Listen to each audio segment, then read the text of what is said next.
Hi everyone. So this is going to be a brief presentation of how we can use existential theory slash therapy in a real world setting. So the target population we're going to focus on today is athletes and how are they dealing with this time period known as the COVID-19 era. Specifically, it's going to be geared towards as mental health providers, how can we use existential therapy to help our athletes in this time of need. So with that, let me share my screen and we're going to start the presentation. And I'm going to hit full screen. So again, this is possible ways to help, mainly geared towards athletes using existential theory during COVID-19. The big thing, as we talked about with previous theories, especially psychodynamics with Adlerian, is this idea of fostering a sense of community. What's great with athletes, especially athletes who have familiarity and experience with team sports, is they understand the importance of working as a team to accomplish some sort of goal. So, as allied health professionals, whether that be mental health, physical therapy, occupational therapy, athletic training, etc., we can work as a team to help advocate and bring awareness to the importance of building group collaboration with relevant stakeholders. So with this population, relevant stakeholders can include other teammates, coaching staff, depending on the level, K through 12 to college will have instructors and professors, sports administration members, athletic directors, and then sports medicine teams such as athletic trainers, and then finally family and other friends outside of the sports profession. So there can be many people who are considered stakeholders with these athletes, and it's going to be our job to help foster a sense of collaboration to help address any mental health concerns during this time period. What's great as mental health providers, we already have experience in providing education on how something like COVID-19 can have impacts on mental health.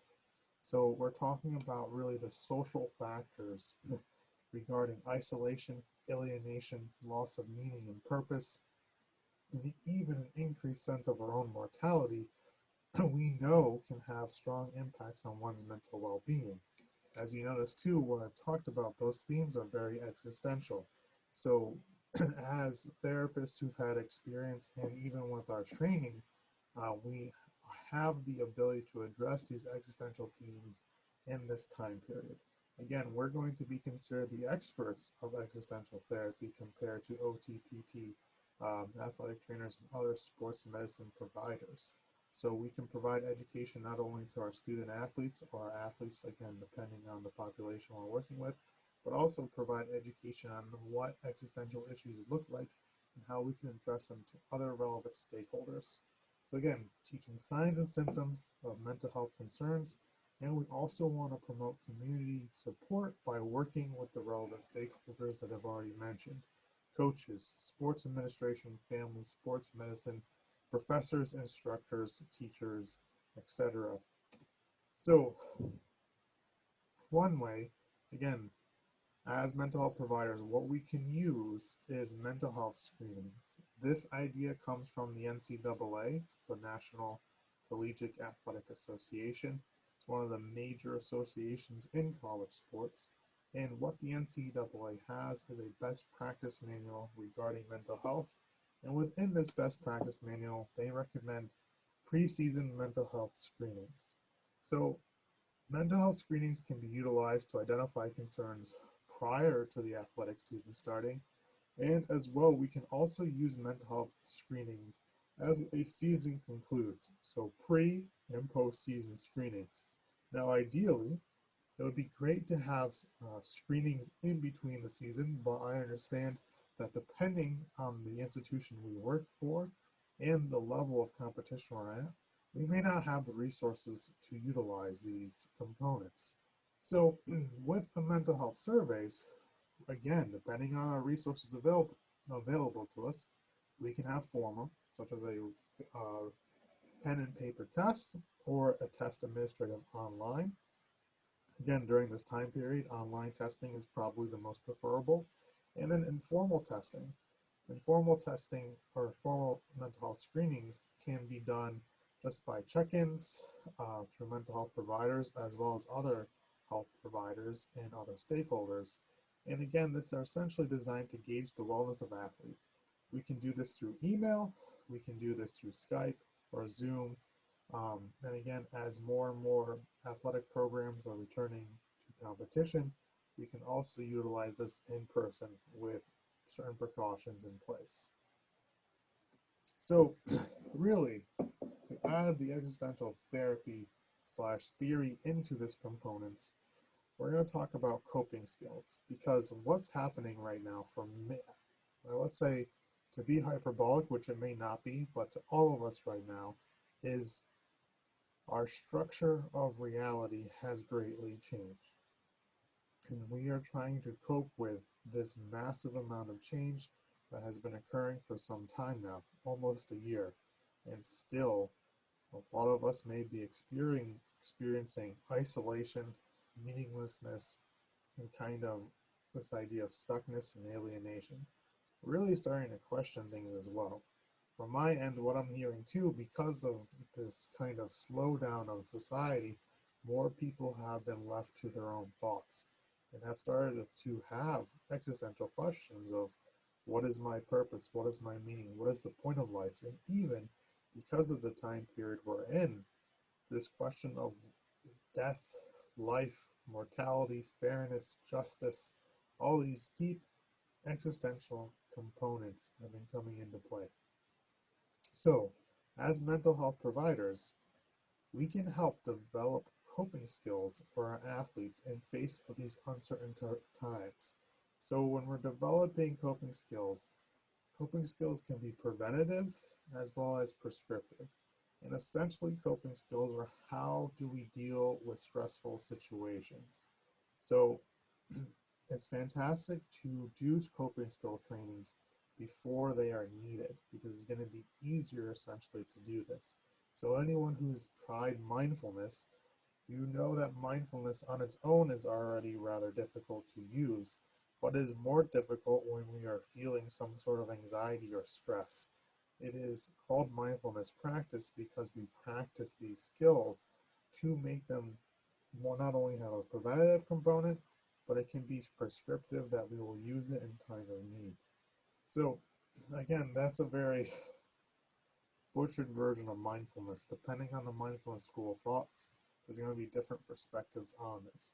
But using it as a coping skill as we want an individual to practice these skills not only in times of need, but in times on a more preventative basis to prevent and increase the ability that it will be more prescriptive when needed. So developing coping skills may require providing psychoeducation to relevant stakeholders, again, coaches and support staff. In addition to it, because we're integrating existential therapy, we can provide education on existential themes. Now, existential themes, we don't want to get lost in the philosophy per se, but really kind of provide the message that what is happening in this moment is people are really questioning their existence and trying to make sense of this new kind of paradigm we are in. And with that too, there's just these overwhelming themes of isolation, alienation, death, meaninglessness, and even with these more removal of social structures, many of us actually have more freedom and choices to kind of figure out what we want to do with our life. So, those are our major components of existential therapy, and we want to integrate them into our coping skill training as well as provide some sort of way to apply these themes in the real world. So a critique of existential therapy is that one, it is very philosophical, and two, it doesn't really have a framework of how you apply these ideas. That's why a lot of times existential therapy is integrated into other modalities, such as humanism, or humanistic therapy, and even psychodynamics, because those frameworks kind of give us some sort of guideposts of what to do. So with this, using existential therapy as a framework, we can create or foster some sort of goals slash measurable outcomes that we would want to implement with this population. So one thing is we want to promote coping skills that foster creation over consumption. So there's that choice component. We can choose whether we want to just consume all this information that is occurring at this moment, or if we want to choose something to create, something to do, some sort of action. So creation could be, okay, let's develop skills such as cooking, maybe doing some creative artwork, or something out of nothing. We're going to do some sort of activity where we're creating rather than we're consuming. So what we hear a lot is a lot of our athletes, especially student athletes at this time, are consuming, let's say, entertainment and media as a form of distraction. Well, let's promote some sort of creation. Let's have them do some activities that not only are they using their hands, but again, they are using creative elements to create something new. So cooking, any sort of hobbies, music, just some sort of activity where there's creation. And with that, we want to foster choice. What I create is going to be different than you create, but what I create can provide meaning, can provide a sense of purpose, etc. So it's helping the athletes explore what they would like to create, as well as understanding there's a choice in that component, and then that there's going to be meaning because it's something that they have chosen, and it's going to create a sense of purpose because it's meaningful to them. Connected to creation is fostering personal purpose.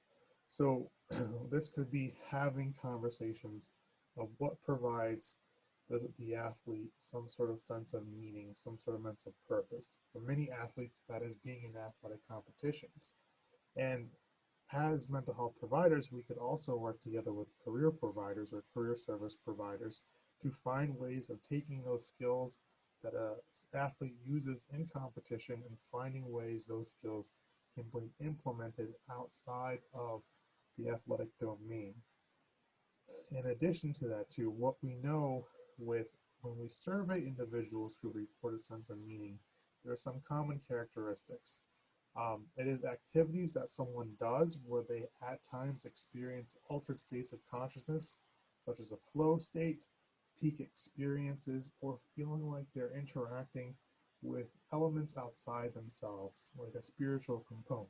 So with athletes, you'll hear a lot of times about this sense of flow state, that I'm in the moment, that I'm in the game, I'm in the sense of flow. That can provide meaning. Those activities can provide meaning to individuals.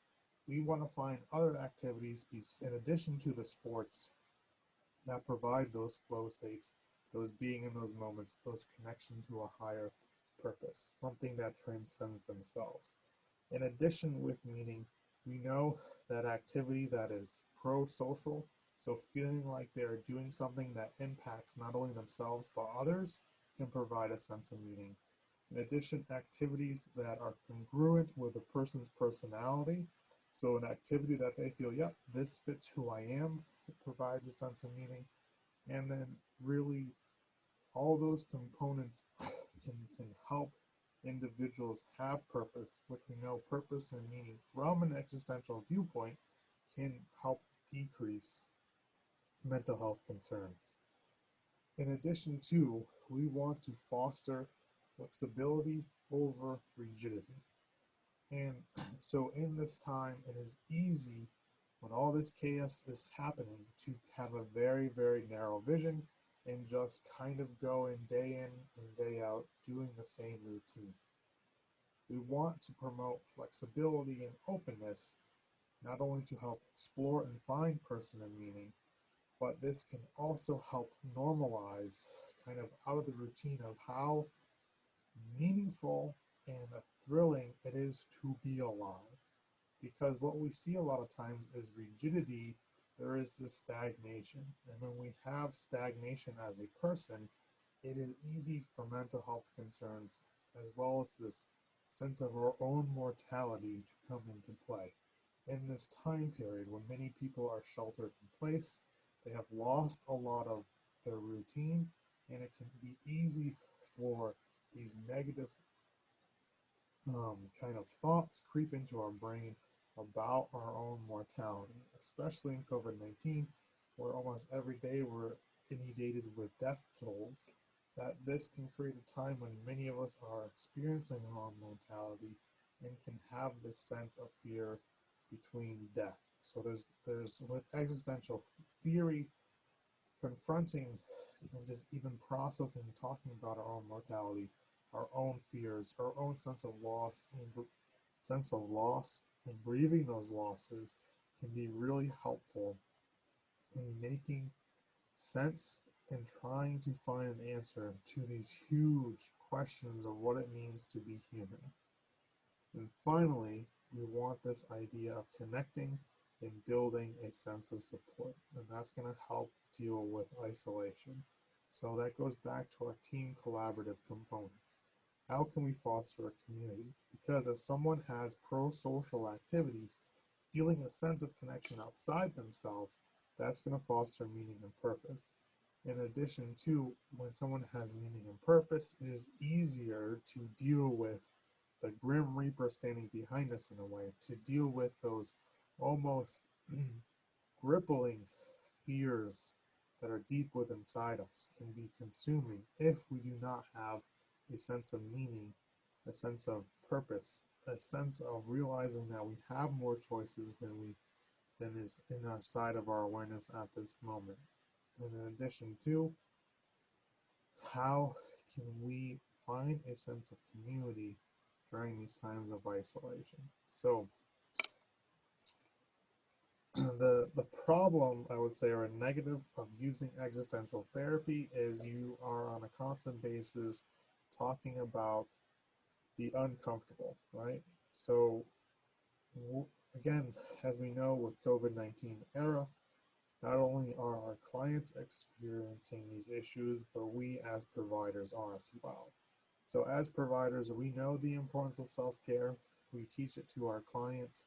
We hear it all the time, and to a point where it feels more like a word that loses its meaning. So with this, if we're going to address existential concerns, we ourselves have to be uncomfortable having these questions. We ourselves have to be comfortable talking about death, talking about meaninglessness, talking about fears, talking about isolations, having these conversations with our clientele. At the same time, too, having 10 hours of those conversations can no doubt take a toll.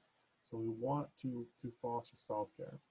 In addition to, if we are fostering our own self-care, that is going to provide almost modeling for how our clients can do it as well. So by engaging in our own self-care, not only does this kind of help ourselves, but it can also help others. I can only do the best work when I'm in my best possible self. So if I'm not doing well, it's going to be hard to do good work. So this also allows, if we are showing the importance of self-care, it's going to allow us to model the importance to our athletes and be helpful in ways of promoting the essential ideas of having choice, being pro-social, doing activities that have meaning and purpose. If we can model that, it's going to be easier to have buy-in from our clients. So we're in a paradox right now.